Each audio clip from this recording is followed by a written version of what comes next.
kung makikita mo ang salamin ngayong araw na ito at kakausapin mo ang sarili mo, anong ipapangako mo sa kanya?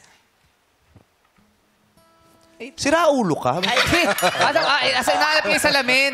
Asa ba yung salamin? Kailangan gagawin mo pa. Ginano niya pa yung salamin. Hindi ka pa makapaniwala na yun ang itsura mo sa salamin.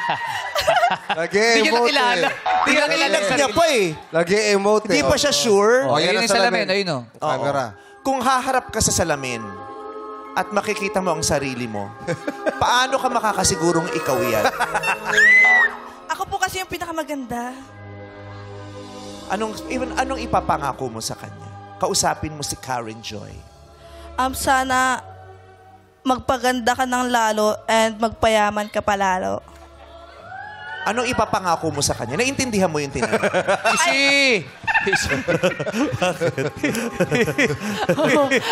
Ipapangako mo, ipapromise mo. Diba? Yung Karen Joy, pangako ko sa'yo, ganun yun. Puro ka kasi emote, hindi ka nag-iisip. Karen Joy, pangako ko sa sarili mo na paglaki mo, magiging successful ka sa lahat ng pangarap mo. Successful na? Ano ba yung pangarap niya? Ano po, like... Sabihin mo sa kanya, kausapin mo. Yung pangarap ko maging maayos yung buhay and buo lang yung family po. Okay. Pero dapat meron ka pang goal. Specific. Kasi diba? yung maayos ang buhay at buong family, that's a basic hope eh, di ba? Basic. Actually, bare minimum yan sa mga... Dapat nga hindi na pinapangarap yan eh.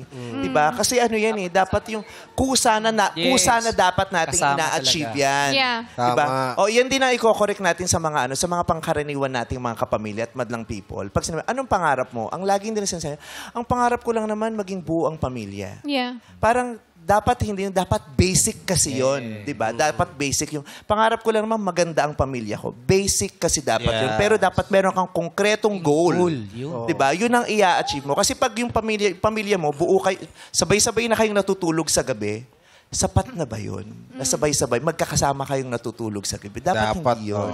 Dapat taasan pa natin. Mas masaya kung successful ang Kaya yung gobyerno din, ganun lang ang ibinibigay sa atin. Kasi nga naririnig nila, yun lang naman ang gusto nila eh. Magkakasama sila sa isang gabi at nanunood ng TV.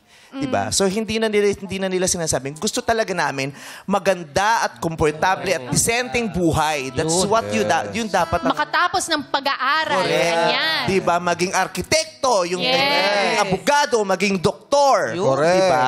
Maging chef dahil nagluluto siya. Oo, yung ganun. Huwag tayong mag-settle sa bare minimum. Kasi lalo kang gaganda pag yung mataas na pangarap ay nakuha mo.